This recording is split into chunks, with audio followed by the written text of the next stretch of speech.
The lights were bright and the crowd was buzzing with energy. The event was set to start soon and people had been talking about it for days. A big debate was about to go down. Not just any debate, but one that promised fireworks. On one side was Dr. Richard Wolff, a well-known economist who didn't hold back when it came to his views on capitalism. On the other was Karoline Leavitt, a former White House press secretary under Donald Trump, and now a rising voice in conservative media. This wasn't just another panel discussion. It was being held at a packed auditorium in New York City, a city that never sleeps and never holds back its opinions. The topic: Trump's economic legacy versus progressive alternatives. It was clear from the start. This was going to be more than just a dry academic talk. This was a battle of ideas, personalities, and politics. Wolff arrived early, calm and confident as ever. He was known for his sharp tongue and quick wit, and he wasn't shy about using them. In interviews and videos, he'd made no secret of his views on Trump's policies. To him, Trump represented everything wrong with modern economics: tax cuts for the rich, deregulation gone wild, and a chaotic leadership style that confused markets instead of stabilizing them.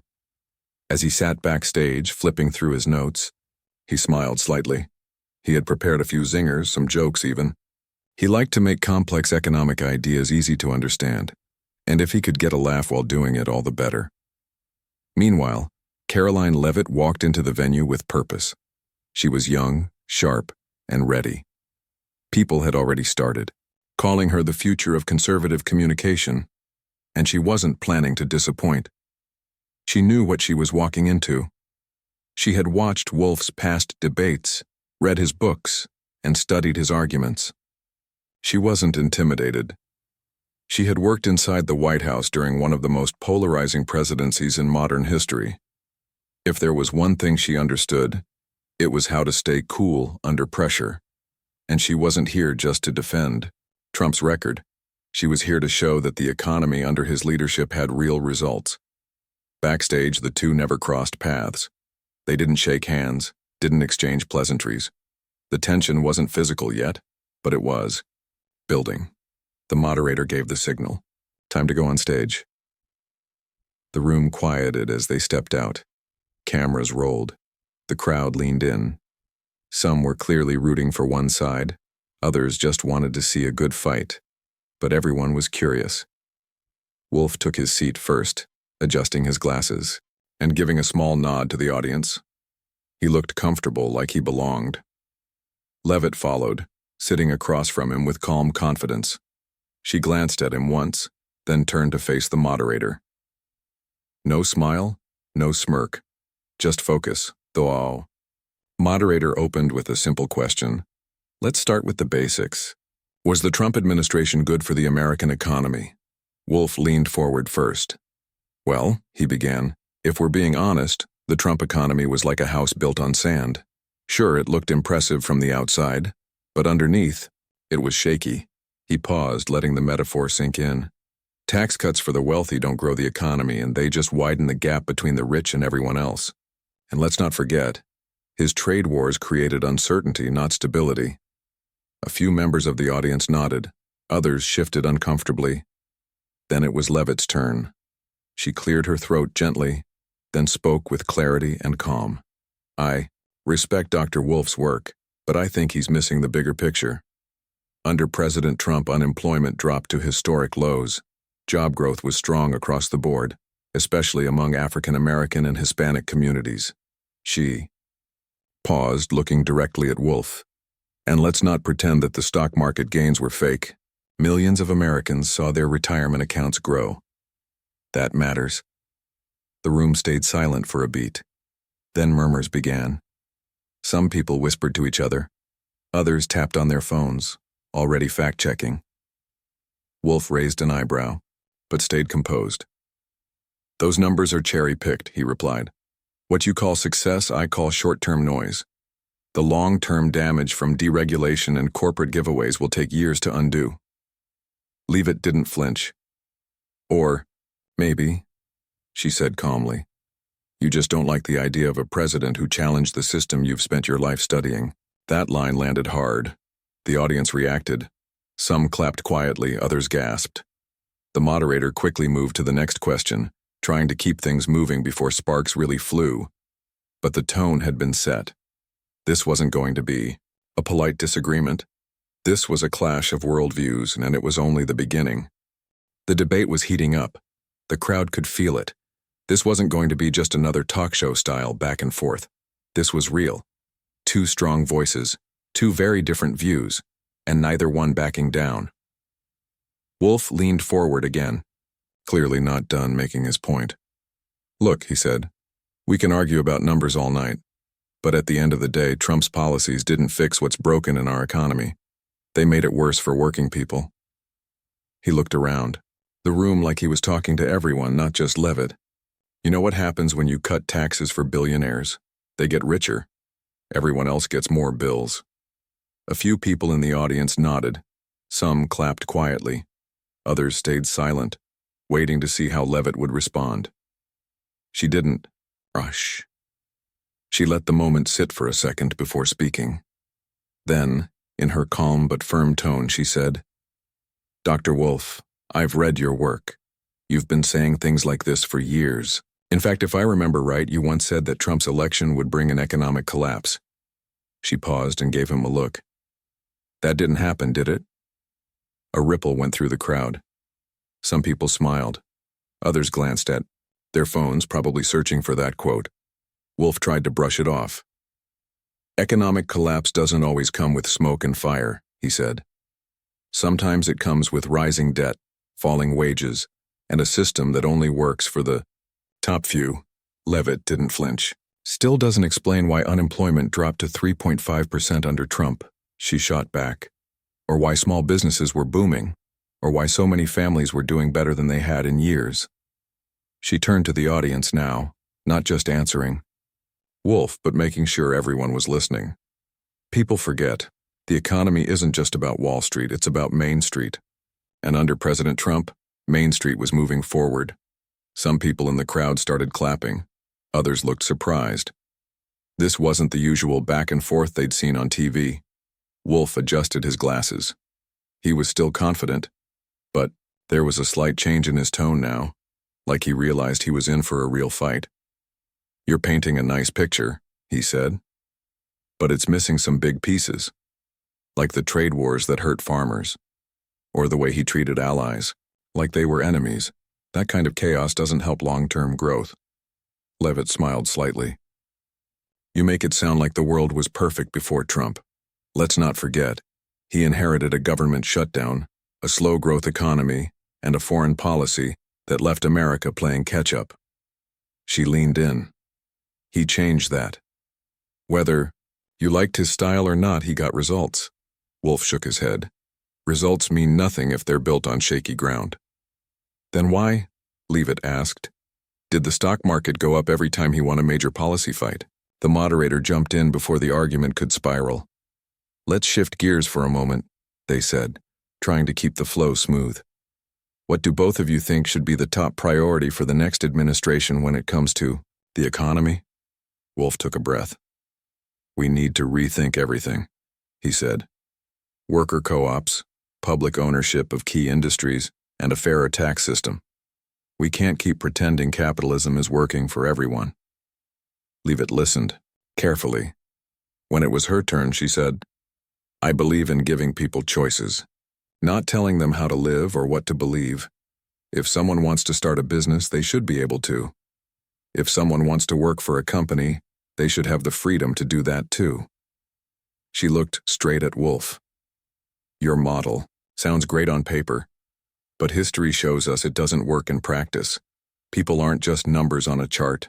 They're individuals, and individuals deserve individual freedom." That line landed hard. The crowd responded with mixed reactions.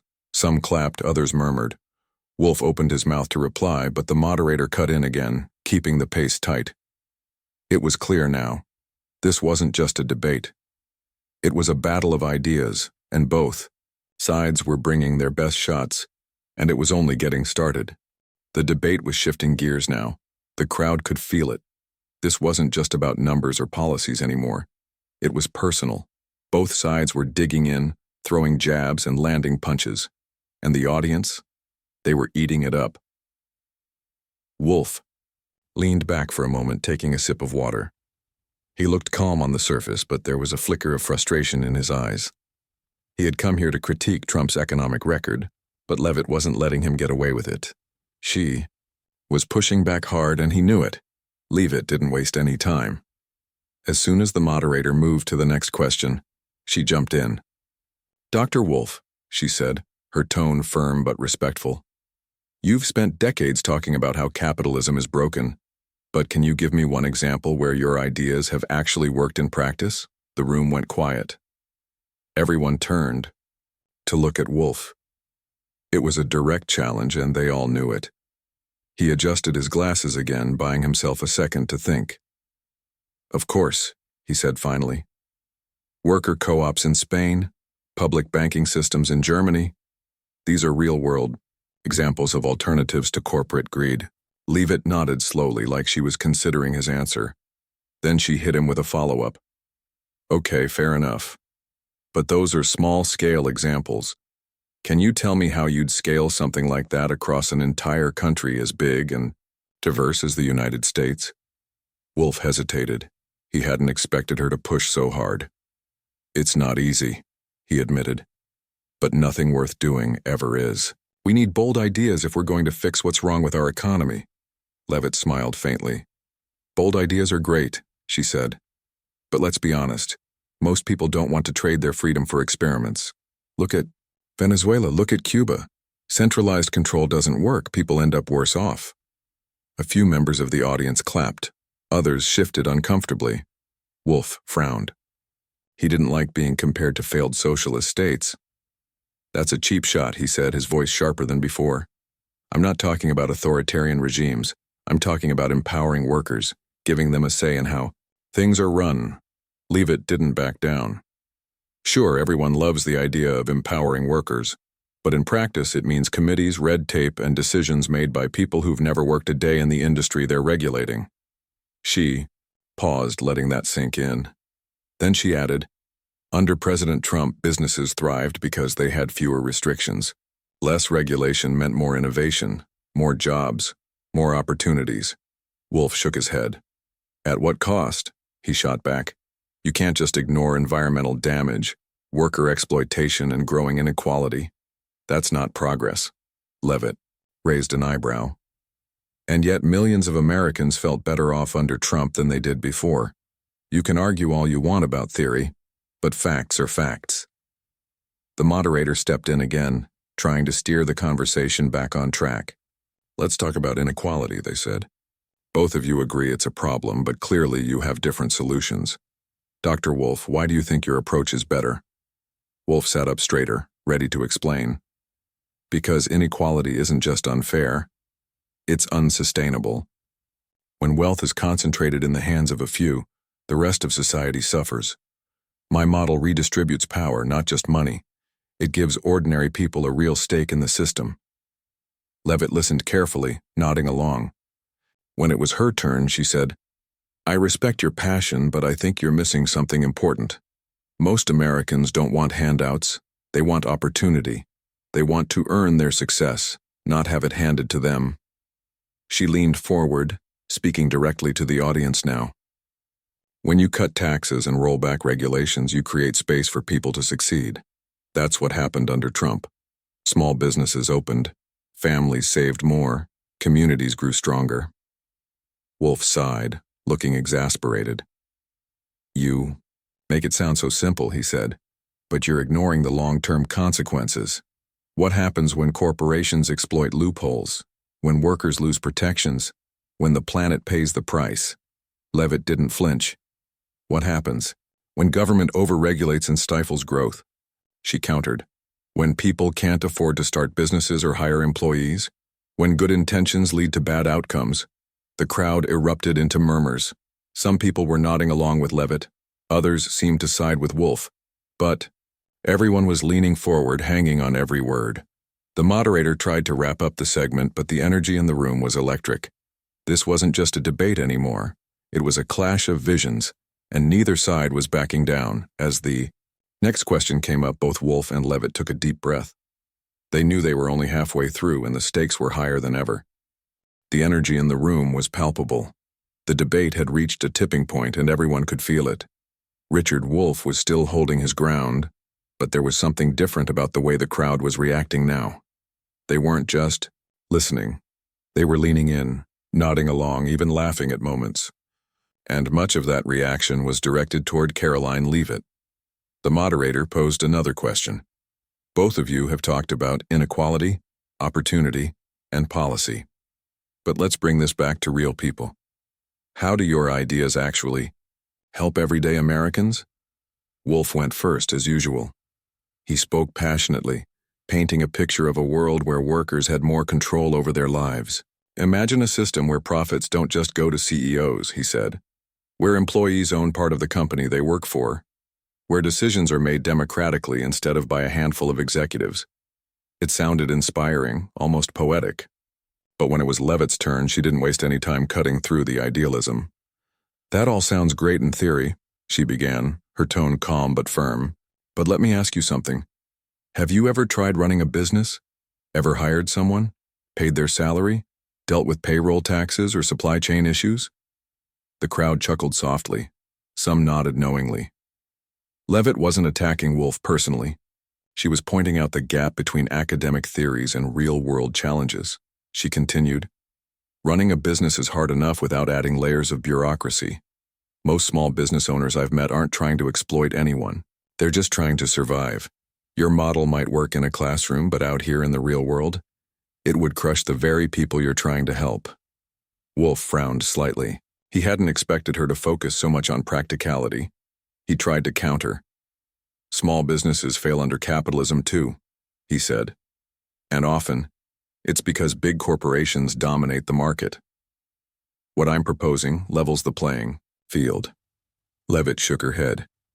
No, what you're proposing is replacing one set of problems with another. Centralized control doesn't fix anything. It creates new headaches. Look at countries that have tried it.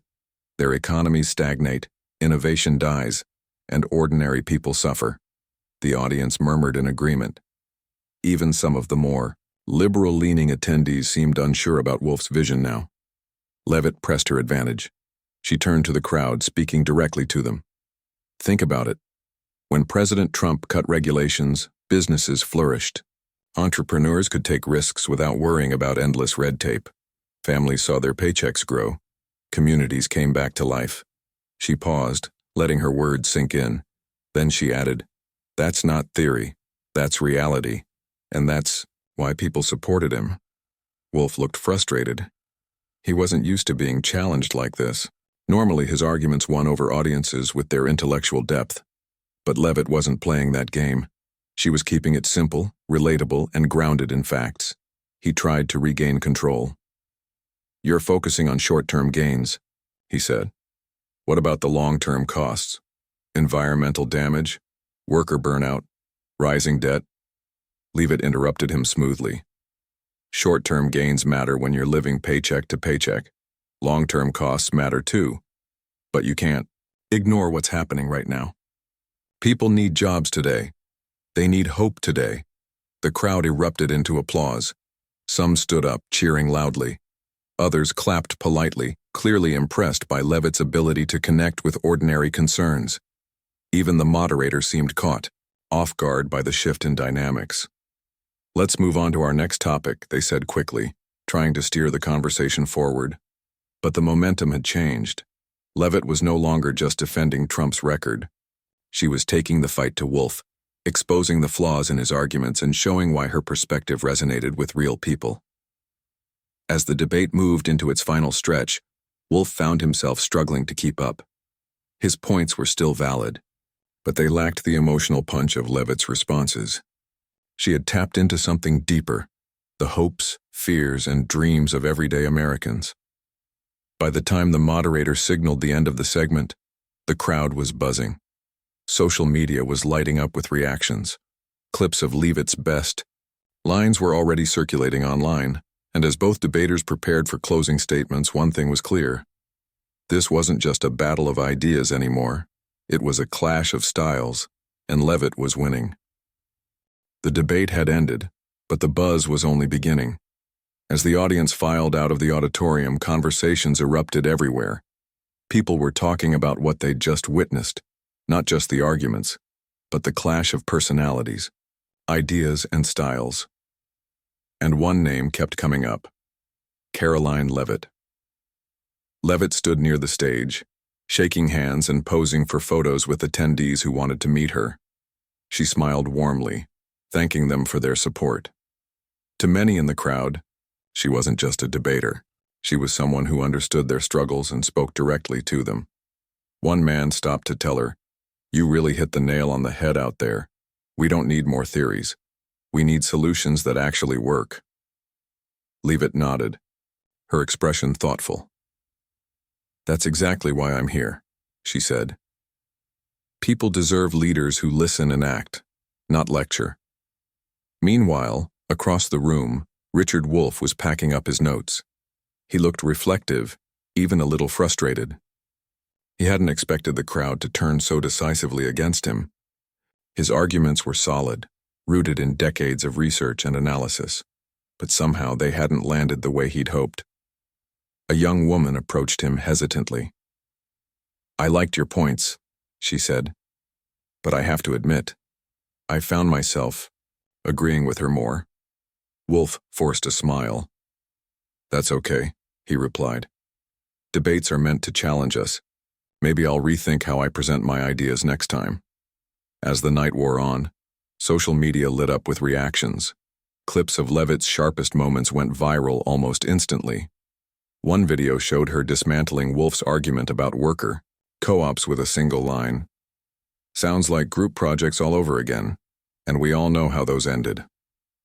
The comment section exploded with laughter and praise. Conservative commentators were quick to jump on the bandwagon. A popular talk show host tweeted, "Karoline Leavitt just schooled Richard Wolff. Who knew defending Trump could be this entertaining?" Even some moderate voices admitted she had won the day. A columnist wrote, "Love her or hate her, you can't deny Leavitt knows how to make an argument stick. She didn't just defend Trump's record, she made it relatable." On the other side, progressives struggled to defend Wolff. Some argued that his ideas were too complex for a mainstream audience. Others accused him of being overly academic and disconnected from real-world concerns. One progressive blogger wrote, "Wolff's vision is bold and necessary, but maybe he underestimated how much people crave practical answers. Leavitt gave them that." The media coverage spilled into the next morning. News outlets played clips of the debate during their broadcasts, analyzing every moment. Leavitt appeared on several shows, fielding questions with the same calm confidence she'd shown on stage. When asked about Wolff's predictions of economic collapse under Trump, she didn't hold back. "He's entitled to his opinion," she said, "but facts matter. Unemployment dropped, wages rose, and businesses thrived. You can't rewrite history just because it doesn't fit your narrative." Her comments drew both applause and backlash. Supporters praised her for standing her ground, while critics accused her of oversimplifying complex issues. But no one could deny the impact she was having. Wolff, meanwhile, issued a statement acknowledging the criticism. "I stand by my beliefs," he wrote, "but I recognize that engaging with opposing views requires more than theory. It demands empathy and understanding." His supporters rallied around him, praising his courage in taking on such a polarizing topic. Still, the damage to his public image was undeniable. For the first time in years, he found himself on the defensive. Back in Washington, political insiders began speculating about Leavitt's future. Some suggested she might run for office someday. Others predicted she'd become a major voice in shaping conservative policy. Either way, it was clear she had struck a chord. And as the dust settled, one thing became obvious. The debate wasn't just a contest of ideas. It was a lesson in how to connect with people. Leavitt had done that masterfully, using humor, data, and personal stories to win hearts and minds. Wolff, for all his brilliance, had fallen short. Not because his ideas were wrong, but because he failed to make them resonate. In the court of public opinion, passion often trumps intellect, and Leavitt had proven that in spades. Weeks had passed since the debate, but its effects lingered. The internet still buzzed with clips, memes, and think pieces about what had happened that night. For Richard Wolff, it was a moment of reckoning. For Karoline Leavitt, it was a turning point. Wolff sat in his office, surrounded by books and papers. He'd spent years teaching, writing, and debating, always confident in his ideas. But this time felt different. This time he couldn't shake the feeling that he'd missed something important. He opened his laptop and scrolled through social media. The comments weren't kind. Some mocked him for being out of touch. Others accused him of ignoring real-world results. It stung, but it also made him think. I underestimated her, he admitted to himself. I focused too much on theory and not enough on connection. That's my mistake. He decided to write an article reflecting on the experience. In it, he acknowledged that while his critiques of capitalism remained valid, he needed to rethink how he communicated them. Ideas matter, he wrote, but so do people. If we want to change the system, we have to meet people where they are. The piece was humble and thoughtful, earning praise from both supporters and critics. Some even suggested it might be the start of a new chapter for him, one where he combined intellectual rigor with relatable storytelling. Meanwhile, Leavitt was riding high. Her phone hadn't stopped ringing since the debate. Media outlets wanted interviews. Political groups wanted her to speak at events. Even some Democrats reached out, curious about her ability to connect with diverse audiences. She took it all in stride, staying grounded despite the attention. During an interview on a popular morning show, she was asked about her secret to success. It's not about secrets, she said with a smile. It's about listening. People don't care how smart you are unless they feel like you understand them. Her words resonated. Viewers flooded the network with calls and emails praising her authenticity. One viewer wrote, "For the first time, I feel like someone is speaking for me, not just to me." Behind the scenes, Leavitt's team was strategizing. They knew this was a unique opportunity. Offers poured in, book deals, speaking tours, even whispers of a potential political run. She didn't commit to anything yet, but she didn't rule it out either. At a private dinner with close friends, someone raised a toast. To Karoline, they said, the woman who took on one of the biggest names in economics and came out on top. Leavitt laughed, raising her glass. Let's not get carried away, she said. This isn't about me. It's about the message. People deserve leaders who fight for them, not against them. Her humility only added to her appeal. Supporters began calling her the voice of common sense, praising her ability to cut through jargon and focus on what mattered most: jobs, families, and communities. As months went by, the debate became part of the cultural conversation. Documentaries were pitched. Podcasts dedicated entire episodes to dissecting it. Even late-night comedians joked about Wolff's group project comment, which had become a viral catchphrase. But beyond the headlines and hashtags, something deeper was happening. The debate had sparked a broader discussion about how we talk about economics. Wolff's fans started pushing him to engage more with everyday concerns, while Leavitt's supporters urged her to expand her platform. One evening, Wolff appeared on a podcast hosted by a progressive journalist. When asked about Leavitt, he surprised everyone by saying, "She's sharp, no doubt about it. I may not agree with her policies, but I respect her ability to communicate. Maybe there's something we can learn from each other." Leavitt heard about the comment and smiled. "That's progress," she told a friend. "If we can find ways to bridge divides even just a little, we're moving in the right direction." By the end of the year, both figures had evolved. Wolff began incorporating more real-world examples into his lectures, making his ideas accessible to wider audiences. Leavitt, meanwhile, launched a grassroots initiative aimed at empowering small businesses, a nod to the economic principles she'd defended during the debate. And as the two continued their respective journeys, the legacy of that night lived on. It wasn't just a clash of ideologies. It was a reminder of the power of dialogue, empathy, and courage. In the end, the debate proved something neither participant could have predicted. Sometimes, winning isn't about changing minds. It's about starting conversations that lead to understanding.